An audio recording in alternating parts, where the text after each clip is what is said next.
My husband had an affair and stole our daughter's college fund. I kicked him out and rebuilt my life. I, 32F, never thought I'd be in this situation, but here I am.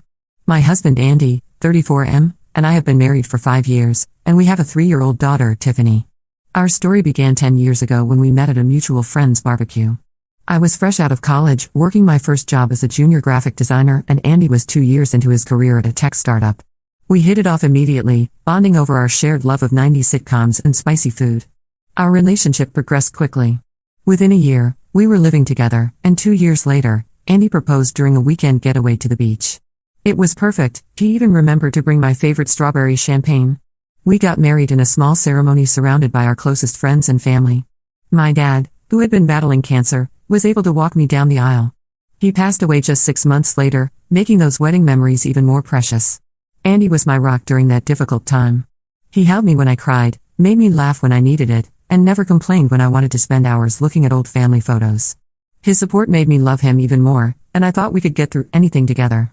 2 years into our marriage, we decided to start trying for a baby. It took longer than we expected, and we went through some tough times with fertility treatments. But finally, we got the news we'd been hoping for. 9 months later, our beautiful Tiffany was born. She had Andy's blue eyes and my curly hair, and we were both smitten from the moment we saw her. Everything was great until Andy's company transferred him to a new city last year. The startup he'd been with had been acquired by a larger tech firm, and they wanted Andy to head up a new division in their headquarters. It was a huge opportunity for him, more money, more responsibility, a chance to really make his mark in the industry.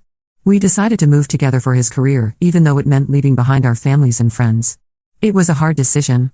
My mom was getting older, and I hated the thought of moving Tiffany away from her grandmother.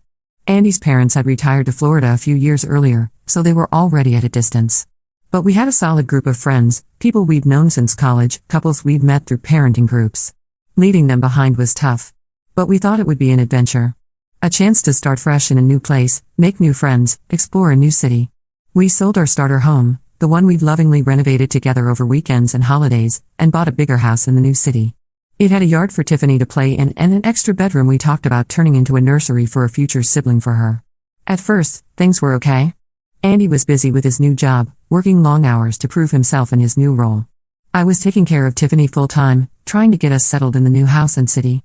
I joined a few mom groups, hoping to make some new friends, but it was slow going. I missed the easy camaraderie I'd had with my old friends, the inside jokes and shared history. But about 6 months ago, Andy started acting strange. He was working late more often, always on his phone, and seemed distant.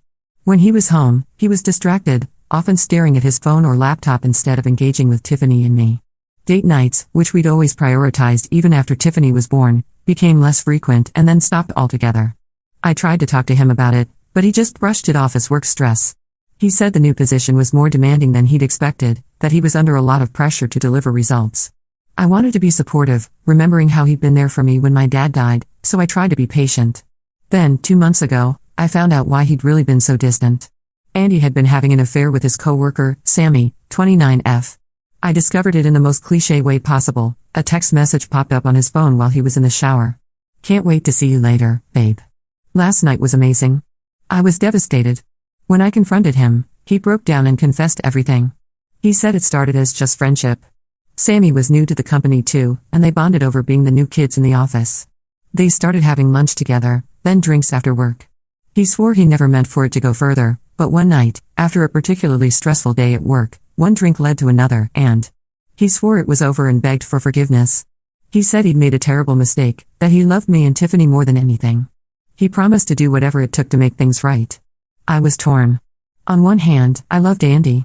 We'd been through so much together, the joy of our wedding, the pain of losing my dad, the struggle to conceive Tiffany, the excitement of starting our life in a new city. He was the father of my child, the man I'd planned to grow old with. And I wanted to keep our family together for Tiffany's sake. She adored her daddy, and the thought of breaking her heart was almost as painful as Andy's betrayal. On the other hand, I felt completely betrayed. This wasn't just a one-night stand, a drunken mistake. This was an ongoing affair. He'd been lying to me for months, coming home to me and Tiffany after being with another woman. How could I ever trust him again? After a lot of thought, I decided to give him another chance, but with conditions. He had to change jobs. I couldn't stand the thought of him working with Sammy every day. He had to go to marriage counseling with me. We clearly had issues we needed to work through. And he had to be completely transparent about his whereabouts and communications. No more passwords on his phone, no more secret late nights at the office. Andy agreed to everything. He found a new job at a different company, started counseling with me, and even gave me access to his phone and email. For a while, things seemed to be improving. We were talking more, spending time together as a family, and slowly rebuilding trust. The counseling was helping us communicate better, and I started to hope that maybe we could get through this. But last week, everything fell apart again. I was using Andy's laptop to check our joint bank account when I noticed some strange transactions. There were several large withdrawals and transfers to an account I didn't recognize. At first, I thought it might be a mistake, or maybe even fraud. But when I dug deeper, I found emails between Andy and Sammy discussing their plans to move in together. It turns out, Andy never ended the affair. He had been lying to me this whole time, pretending to work on our marriage while secretly planning to leave me for Sammy. He had been siphoning money from our joint account to set up a new life with her. All those late nights at his new job? He was with Sammy? The marriage counseling? Just a show to keep me from suspecting anything. I confronted Andy as soon as he got home. He didn't even try to deny it this time. He just said he was sorry, but he loved Sammy and wanted to be with her. He said he had been trying to find the right time to tell me, but couldn't bring himself to do it. He claimed he still cared about me and Tiffany, that he never meant to hurt us, but he couldn't deny his feelings for Sammy any longer. I'm devastated and angry. Not just because of the affair, but because of all the lies and manipulation. He let me believe we were fixing things, all while planning his exit. I feel like such a fool for trusting him again. All those hours in counseling, all the tears I shed, all the effort I put into rebuilding our relationship, it was all for nothing. Now, I'm left to pick up the pieces. I've kicked Andy out and I'm planning to file for divorce. But I'm scared about the future. I'm in a city where I have no real support system, with a young child to care for, and now I find out our finances are a mess because of Andy's deception. The money he took was meant to be Tiffany's college fund. We've been saving since before she was born, wanting to give her the best start in life. And now a big chunk of it is gone. I don't know how to tell Tiffany that her daddy isn't coming home. She's only 3, but she's smart and perceptive. She already knows something is wrong. She keeps asking where daddy is, why he isn't coming to tuck her in at night. How do I explain to her that the father she adores has chosen another woman over us? I don't know how I'm going to manage as a single mom in a place where I have no friends or family. My mom is too old to travel easily, and all our old friends are back in our hometown. I gave up my career to move here for Andy's job, and now I'm left with a gap in my resume and an industry that's moved on without me. I'm angry at Andy for putting us in this situation, but I'm also angry at myself for not seeing through his lies. Were there signs I missed? Should I have known better than to trust him again after the first betrayal? I keep replaying every conversation, every interaction in my head, wondering if I could have done something differently. I guess I'm looking for advice on how to move forward. How do I explain this to Tiffany? How do I start rebuilding my life? Has anyone been through something similar? Any words of wisdom would be appreciated. I feel so alone and overwhelmed right now, and I could really use some support. Update 1, it's been a month since my last post, and a lot has happened. First, I want to thank everyone for their kind words and advice. Your support really helped me during those first difficult days when I felt like my world was falling apart. After kicking Andy out, I immediately contacted a lawyer. A friend from one of the mom groups I joined recommended her, saying she'd helped her through her own divorce a few years ago. The lawyer advised me to freeze our joint accounts to prevent Andy from taking more money. I'm glad I did because Andy tried to make another large withdrawal the next day. Apparently, he and Sammy had put a deposit down on an apartment together and was trying to get money for furniture. I also started gathering evidence of Andy's affair and financial deception. The lawyer said this would be crucial for the divorce proceedings and custody arrangements. It was painful going through all the emails and bank statements, seeing in black and white how long Andy had been lying to me. But it also made me even more certain that I was making the right decision. There were messages going back months, long before I first confronted him about the affair. He and Sammy had been planning their future together while he was sitting across from me in marriage counseling, promising to work on our relationship. Telling Tiffany was the hardest part. How do you explain to a 3-year-old that her daddy doesn't live with us anymore? Following the advice of a child psychologist, I explained that Daddy made some bad choices and wouldn't be living with us anymore, but that both of us still love her very much. She's been having a hard time understanding, and it breaks my heart to see her ask for Andy every day. She's been having nightmares and has started wetting the bed again, things she hadn't done in over a year. The psychologist says this is normal, that she's processing her emotions the only way she knows how, but it's still hard to watch my little girl struggle like this. As for Andy, he's been trying to backpedal. When he realized I was serious about the divorce, he suddenly changed his tune. He claims he made a mistake, that he got caught up in the excitement of a new relationship but now realizes what he'd be losing. He says he wants to work things out, that he'll do anything to keep our family together. But I'm not falling for it this time. I told him all communication needs to go through our lawyers unless it's about Tiffany. Sammy, Andy's affair partner, actually reached out to me. She claims she had no idea Andy was still with me and thought we were already separated. According to her, Andy told her our marriage had been over for months and we were just trying to figure out the logistics of separating. She apologized profusely, saying she never meant to be the other woman. I'm not sure if I believe her, but it doesn't really matter at this point. The damage is done, regardless of what she did or didn't know. On a more positive note, I've started looking for a job. It's been years since I worked, having been a stay-at-home mom since Tiffany was born. Before that, I was a graphic designer, but the industry has changed so much in the last few years that I feel completely out of touch. I've been taking some online courses to brush up on my skills and learn the new software that's become standard since I left the workforce. It's been challenging, especially trying to find time to study while taking care of Tiffany, but it feels good to be doing something proactive. I've had a few interviews, mostly for entry-level positions that I'm probably overqualified for, but I'm trying not to be too picky. I need to become financially independent, and I figure any job is a good starting point. I'm hopeful something will come through soon. In the meantime, I've picked up a few freelance design jobs through some online platforms. It's not much, but it's helping to keep us afloat and it's good for my portfolio. I've also reached out to some mom groups in the area. It's been nice to connect with other women, some of whom have been through similar situations. They've been a great source of support and practical advice. One of the moms, Lisa, has become a real friend. Her son is in the same preschool class as Tiffany, and she's been through a divorce herself. She's been an incredible help, offering to watch Tiffany when I have job interviews and just being there to listen when I need to vent. My parents offered to let Tiffany and me move back home with them. It's tempting, especially for the support, but I'm hesitant to uproot Tiffany again so soon. She's already dealing with so much change, and I worry that moving her away from her preschool and the few friends she's made here would be too much. For now, I'm trying to make it work here.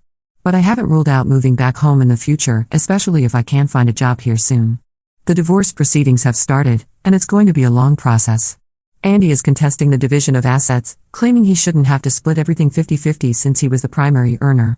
He's trying to claim that the money he took from our joint account was his to begin with since he earned it. My lawyer assures me we have a strong case, especially given his infidelity and financial deception.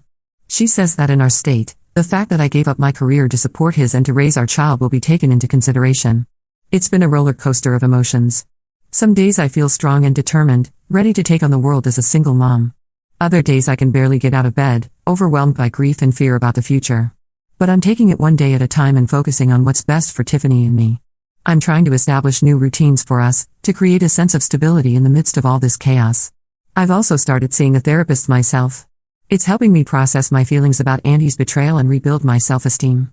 I realize now that I had lost a lot of myself in our marriage, especially after we moved for Andy's job.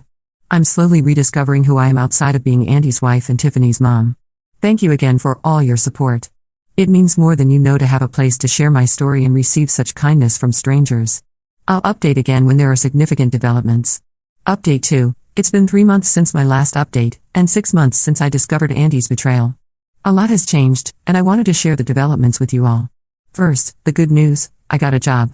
It's an entry-level position at a marketing firm, focusing on digital design. It's not exactly where I was in my career before I took time off to raise Tiffany, but it's a start. The hours are flexible, which helps with taking care of Tiffany. My new boss, Maria, has been understanding about my situation and has allowed me to work from home 2 days a week. It's been challenging juggling work and single parenthood, but it feels good to be financially independent again. The job came through a connection I made at one of the mom groups. One of the other moms, Jenna, works at the firm and put in a good word for me. It just goes to show how important networking can be, even in unexpected places. I'm grateful for the community I found here, despite the difficult circumstances that led me to it. The divorce proceedings are moving forward, albeit slowly. Andy initially tried to lowball me on the settlement, offering much less than what my lawyer says I'm entitled to. He tried to argue that since he was the primary earner, he should keep most of the assets. But my lawyer stood firm, pointing out that my role as a stay-at-home parent allowed Andy to advance his career. We're still negotiating, but it looks like I'll get a fair share of our assets, including the house. Interestingly, Andy's attempts to hide money have actually worked against him in court. The judge was not impressed when we presented evidence of the funds he'd been siphoning off to set up his new life with Sammy. It's looking like I might even be awarded a larger share of our assets as a result of his deception. Custody has been another battle. Andy is pushing for 50-50 custody, but given his history of deception and the fact that he's living with Sammy now, my lawyer thinks we have a good case for primary custody with Andy having visitation rights. We've presented evidence of Andy's inconsistent involvement in Tiffany's life over the past few months, including missed visitations and last-minute cancellations. The judge seems to be leaning in our favor, but nothing is certain yet.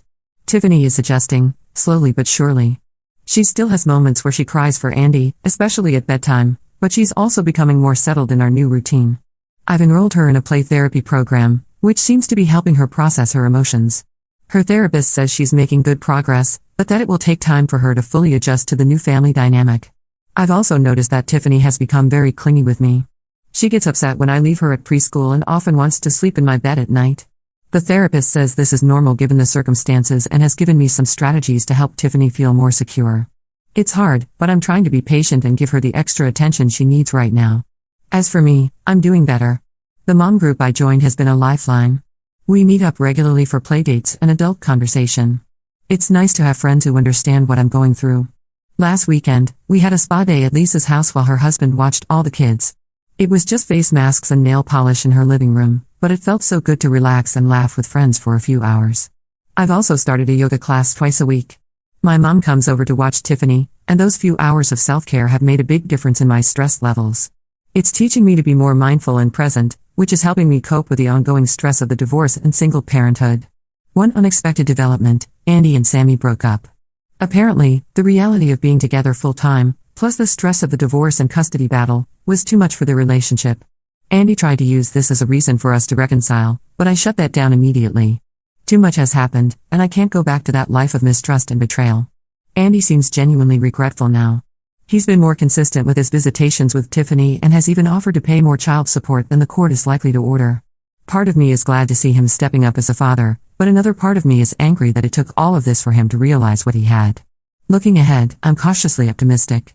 It's been a hard road, but I'm starting to see a future for Tiffany and me that doesn't revolve around Andy's choices. I'm focusing on building our new life, one day at a time. I'm even thinking about taking some advanced design courses to further my career prospects. I know there will still be challenges ahead. The divorce isn't finalized yet, and I'm sure there will be ongoing issues with co-parenting. But I feel stronger now, more capable of handling whatever comes our way. Thank you all for your continued support. Your kind words and advice have meant more than you know.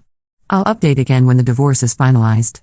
Update 3. It's been a year since my original post, and I wanted to give you all a final update. So much has changed, and I'm in a much better place now. The divorce is finally finalized. After months of negotiations and court appearances, we reached a settlement.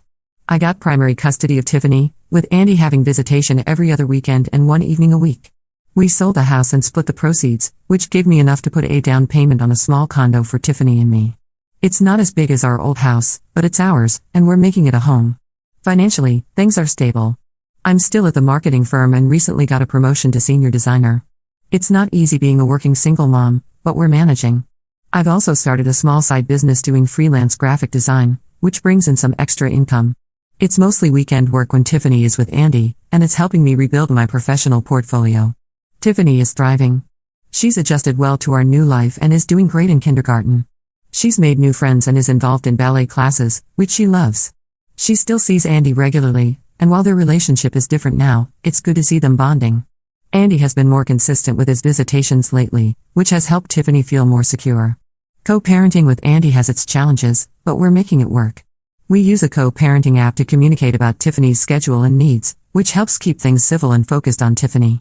There are still moments of tension, especially around holidays and special events, but we're both committed to putting Tiffany first. As for me, I've grown so much through this experience. Therapy has been incredibly helpful, and I've learned a lot about setting boundaries and valuing myself. I've rediscovered old hobbies and interests that I had put aside during my marriage. I've joined a book club and started painting again, something I loved in college but hadn't done in years. I've even started dating again, casually. It's scary putting myself out there, but it's also exciting to think about the possibilities. I've been on a few dates with a single dad I met through Tiffany's school. It's nothing serious yet, but it's nice to have adult conversations that don't revolve around work or parenting. My relationship with my family has grown stronger through all of this. My mom comes to visit more often now, and we talk on the phone almost every day. She's been an incredible support, both emotionally and practically. And I've reconnected with old friends from before I moved away. Modern technology makes it easier to stay in touch, and I'm grateful for these renewed connections. Andy and I have reached a place of civil co-parenting. It's not always easy, and there are still moments of resentment and hurt, but we're both committed to putting Tiffany first. Andy has apologized multiple times for his actions, and while I'll never forget what happened, I'm learning to forgive for my own peace of mind. Looking back, I can't believe how much has changed in a year. There were moments when I thought I wouldn't make it through, but here I am, stronger and happier than I ever thought possible. I've learned that I'm more resilient than I ever knew, and that it's okay to ask for help when you need it. To anyone going through something similar, know that it does get better. It's not easy, and there will be tough days, but you're stronger than you think. Surround yourself with support, focus on self-care, and take it one day at a time. Thank you all for being part of this journey with me. Your support and advice have been invaluable. While this chapter of my life is closing, I'm excited to see what the future holds for Tiffany and me. Comments, User 1, wow, what a journey. You've shown incredible strength and resilience. Your daughter is lucky to have such a strong role model. Wishing you all the best for the future. User 2, I've been following your story from the beginning, and I'm so impressed by how you've handled everything. You should be really proud of yourself. Here's to new beginnings. User 3, as someone who went through a similar situation, I can say it does get better. You've done an amazing job navigating this difficult time. Keep focusing on yourself and your daughter, and everything else will fall into place. User 4, your ex-husband's actions were terrible, but you've turned this negative situation into an opportunity for growth. It's inspiring to see how you've rebuilt your life. Congratulations on your promotion and new home. User 5, the way you've prioritized your daughter's well-being throughout this ordeal is commendable. It's great to hear that she's doing well. You're setting a wonderful example for her of strength and resilience.